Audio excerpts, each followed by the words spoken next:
सारी एहतियाती चीजें जो है वो मलूज रखते हुए ये चाहते हैं कि मार्केटें खुले, मार्केटें पीर तक नहीं खुलेंगी, मंगल से एहतिजाज का सिलसिला शुरू हो जाएगा इंशाअल्लाह।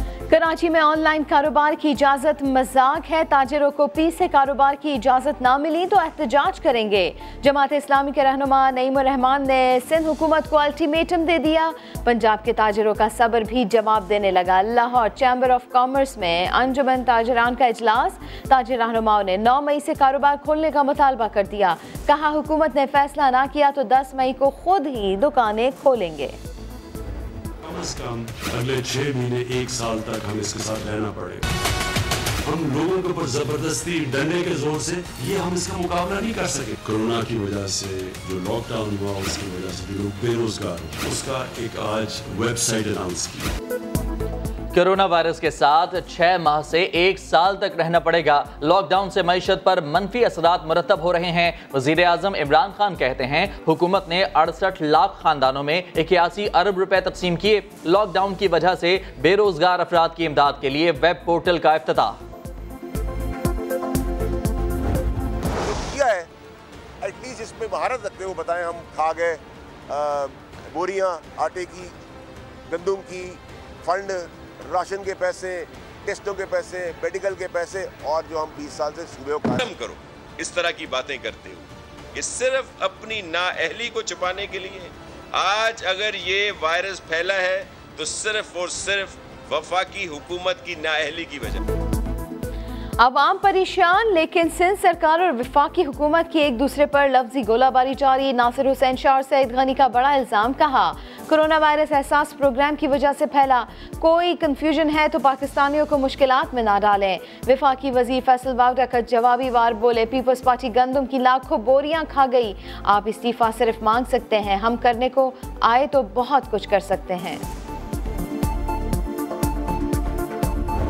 18वीं तरमीम नून लीग साथ देगी अगर नवाज शरीफ का केस ख़त्म हो जाए और मरीम का केस ख़त्म हो जाए और शहबाज शरीफ के केसेस ख़त्म हो जाएं और उनकी ख्वाहिश की तरमीमें आ जाएं तो 18वीं तरमीम में हमायत कर देगी। मैं ये ज़िम्मेदारी से कह रहा हूँ कि अपोजिशन की और असद उमर की मुलाकातें हुई हैं अपोजिशन के टॉप लीडर्स के साथ। नून लीग और पीटीआई में 18वीं तरमीम पर बात चल रही है। नून लीग ने नवाज शरीफ की नाअहली खत्म करने, मरियम नवाज और शहबाज शरीफ पर केसेस खत्म करने की शर्त रखी है। वजीर रेलवे शेख रशीद का बड़ा इंकशाफ। प्रोग्राम सवाल में कहा ईद के बाद नैब को टार्जन बनते देख रहा हूं। दुनिया में भर में आज आज़ादी सहाफ़त का दिन मनाया जा रहा है। अक़वाम मुत्तहिदा के जनरल सेक्रेटरी एंटोनियो गुतेरेस का ख़ुसूसी पैगाम। दुनिया भर की हुकूमतों से मीडिया की आज़ादी के तहफ़्फ़ुज़ और सहाफ़ियों की इमदाद का मुतालबा कर दिया ताकि सहाफ़ी कोरोना की वबा के दौरान और इसके बाद भी अपना काम बखूबी अंजाम दे सकें। वज़ीर इत्तलाआत और नशरियात शिबली फराज का ट्विटर पैगाम। लिखा हुकूमत इजहार राय की बुनियादी आइनी और कानूनी हक पर यकीन रखती है। आज़ाद और ज़िम्मेदार सहाफ़त के फ़रोग़ के लिए तमाम मुमकिना सहूलतें फराहम करते रहेंगे। उन्होंने कुर्बानियाँ देने वाले सहाफ़ियों को खिराज तहसीन पेश किया। लिखा शोहदाए सहाफ़त को सलाम जिन्होंने अपने लहू से हुर्रियत फ़िक्र की शमा को फ़िरोज़ां रखा। कोरोना में मुब्तला होने के दौरान क्या क्या हुआ। बरतानवी वज़ीर-ए-आज़म बोरिस जॉनसन ने कहानी सुना दी। कहा मेरी मौत की सूरत में हंगामी मुतबादिल मंसूबे भी बना लिए थे।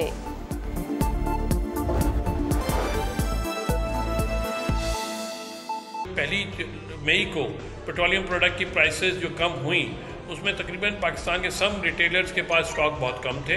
ये कोल्ड ड्रिंक नहीं जो रमजान में 5 रुपए सस्ती होने पर धड़ाधड़ बिकने लगी। जिंदगी का पहिया चलाने वाला पेट्रोल पूरे 15 रुपए लीटर सस्ता हुआ तो ऑयल कंपनियों को लेने के देने पड़ गए। रेट कम होने की इत्तला पर कम स्टॉक किया गया जो अब खत्म हो चुका है। सूरत हाल ये है कि पेट्रोल समेत डीजल किसी कंपनी के पास अब मौजूद नहीं। सुबह 9 बजे जब आप लोग आएंगे तो उसके वक्त तकरीबन कराची के हर स्टेशन पे बल्कि पूरे पाकिस्तान के हर स्टेशन पे आपको सब प्रोडक्ट मिलेगी। मगर वफाकी वजीर अली जैदी कहते हैं बहरानी कैफियत नहीं, सब कुछ नॉर्मल है।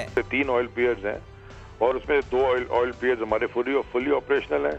जो भी मिनिस्ट्री ऑफ पेट्रोलियम का या जो OMCs हैं जो भी तेल आ रहा है वो हम अच्छी तरह उसको मतलब हैंडल कर रहे हैं। कोई हमारे पास ना जहाज का बैकलॉग है ना ऐसा कुछ हमने सुना है ट्रांसपोर्टेशन। सोने पे सुहागा ये कि पेट्रोलियम मसनूआत सस्ती होने के बाद CNG सारिफीन भी अब पेट्रोल भरवाने लगे, जिससे तलब मजीद बढ़ गई। ऐसे में all Pakistan petroleum dealers association ने 5 बजे के बाद भी फ्यूल सप्लाई जारी रखने का मुतालबा कर दिया। हमारे स्टेशन ड्राई हो गए, आज के भी जो लोड थे वो हमें नहीं मिले, लिहाजा सिंध गवर्नमेंट से और फेडरल गवर्नमेंट से ये अपील है कि वो लॉकडाउन के बाद भी ऑयल टैंकर्स को पेट्रोल स्टेशंस पे सप्लाई देने दे, वरना ये मामला बहुत खराब हो जाएगा। डीलर्स एसोसिएशन ने खबरदार किया कि अगर लॉकडाउन के बाद ऑयल टैंकर्स को सप्लाई की इजाजत न दी गई तो सूरत हाल मजीद खराब हो जाएगी। दूसरी जानिब तर्जुमान PSO ने तरदीद करते हुए कहा कि मुल्क भर में फ्यूल की सप्लाई बिला तातुल जारी है, PSO के पास वाफिर स्टॉक मौजूद है। अशरफ खान, समा, कराची। पेट्रोलियम मसनूआत की कीमतों में तारीख साज कमी। 10 साल बाद पहली बार डीजल पेट्रोल से भी सस्ता। 3 माह में हाई स्पीड डीजल की कीमत में 48 रुपए फी लीटर कमी हुई, जो तकरीबन 30% बनती है। लेकिन आटा, घी, चीनी सस्ते हुए, ना ही सब्जियों की कीमतों में कोई कमी देखने में आई। ऑल पाकिस्तान घी मिल्स एसोसिएशन के मुताबिक 1 किलो घी या 1 लीटर कुकिंग ऑयल पर 10 रुपए ट्रांसपोर्टेशन चार्जेस हैं। डीजल 30% सस्ता होने पर गुड्स ट्रांसपोर्टर्स किरायों में 10% कमी पर रजामंद है। कोशिश है कि 20% पर इत्तफाक हो जाए, जिससे घी और कुकिंग ऑयल 2 रुपए फी लीटर सस्ता होगा। आटे पर मुल्क के मुख्तलिफ हिस्सों में 3 रुपए फी किलो ट्रांसपोर्टेशन चार्जेस हैं। जनूबी पंजाब और सिंध में चीनी के ट्रांसपोर्टेशन चार्जेस 3 रुपए, जबकि वस्ती पंजाब में 2 रुपए फी किलो है। यूं डीजल की कीमत के मुकाबले में आटा और चीनी 1 रुपया फी किलो सस्ते होने चाहिए। रही बात फलों और सब्जियों की, तो इनका इन्हसार भी गुड्स ट्रांसपोर्टर्स पर है। मनपसंद हेयर स्टाइल बनवाने के लिए कल तक अवाम जिनकी मिन्नत समाजत करते थे, वो हेयर ड्रेसर लॉकडाउन की वजह से अब खुद हाथ जोड़ने पर आ गए। कारोबार खोलने के लिए हुकूमत की हर बात मानने को तैयार हैं। हमें थोड़ा सा रिलीफ दिया जाए, हफ्ते में 2 दिन 3 दिन काम करने की इजाज़त दी जाए, और SOPs के साथ अगर आप समझते हैं कि हम SOPs पे हम अमल नहीं कर सकते तो आप बंद कर दें, हमें कोई इतराज़ नहीं है। हेयर ड्रेसर्स का कहना था कि तमाम शोबों को जब इजाज़त मिल सकती है तो हमें क्यों नहीं। SOPs पर अमल ना करे तो हुकूमत एक्शन ले। मैं आपको वीडियो दिखाने के लिए मैंने शीट अपने अप्लाई कर रहा हूँ, उसको हम पहले डिसइंफेक्ट करेंगे।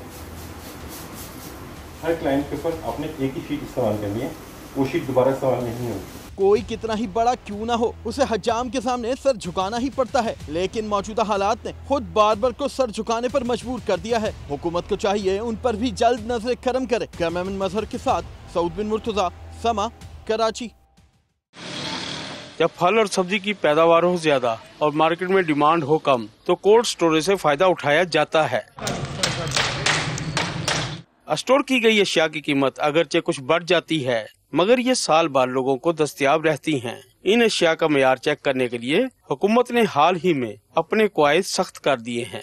पंजाब फूड अथॉरिटी जो है वो इंस्पेक्शन करती है और जिली इंतजामिया जो है इस चीज़ की इंस्पेक्शन करती हैं। लेकिन अभी जो कोरोना की वजह से वबा हुई है और इसके साथ साथ और मामला जो तय हुए हैं, उस वजह से 4 बार जो है ना 1 महीने में इंस्पेक्शन की जा चुकी है। कोल्ड स्टोरेज मालकान का कहना है कि इंतजामिया जितनी बार इंस्पेक्शन करे उन्हें कोई परेशानी नहीं। यही देखते हैं कि सेब को गले तो नहीं है, कोई गंदगी तो नहीं है पड़ी हुई, कोई पेटी खराब तो नहीं है। इस तरह से जो सब लोग जाते हैं वो चेक करते हैं, इंस्पेक्शन करके वो ओके की रिपोर्ट देकर हमें चले जाते हैं। लाहौर शहर और गिरदनवा में 65 से ज्यादा कोल्ड स्टोरेज मौजूद हैं, जिनमें आलू, सेब और केले समेत दर्जनों फलों और सब्जियों को महफूज किया जाता है। कैमरामैन खबर महमूद के साथ मोहम्मद लुकमान, समा, लाहौर।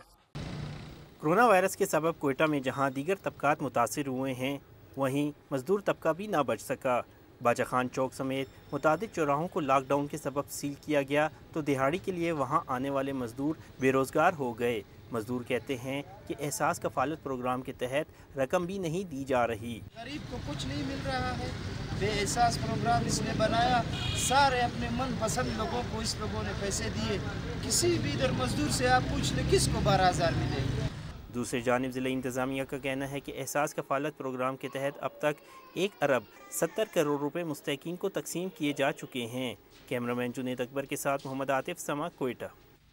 कोरोना वायरस का फैलाव रोकने के लिए मुल्क में जगह जगह क्लोरीन स्प्रे वाले वॉक थ्रू गेट्स नस्ब करने का रुझान। जरासीम कुछ स्प्रे वाले वॉक थ्रू गेट्स का फायदा है या नहीं, ये बहस तो अपनी जगह, मगर माहिरीन सेहत के मुताबिक इसका नुकसान साबित शुदा है। हमारी आंखों के ऊपर एक नेचुरल आंसू की लेयर होती है जो हमारी कॉर्निया को प्रोटेक्ट कर रही होती है, तो ये उस लेयर को बिल्कुल रिमूव कर देता है। WHO की गाइडलाइंस में ऐसे वॉक थ्रू गेट्स के जरिए जरासीम खत्म करने की कोई मिसाल है, ना ही इसका कोई साइंसी सबूत। अब जो गेट नस्ब हो गए, इनके मुज़र असरात को कम कैसे किया जाए, डॉक्टर्स ने एहतियाती तदाबीर भी बता दी। आंखों के ऊपर कोई गॉगल या ऐनक पहनी हुई हो, या फिर आप अपनी आंखें बंद करके गुजरें ताकि आपके आंखों के अंदर एक तो वो ना आए, दूसरा आप अपना मुंह खोल के मत जाएं कि मुंह के अंदर आपके वो क्लोरीन जा सके। मोहलिक वायरस से बचने के जतन कहीं आपकी सेहत को नुकसान न पहुँचा दें, इसलिए डॉक्टर्स की हिदायत पर अमल करें।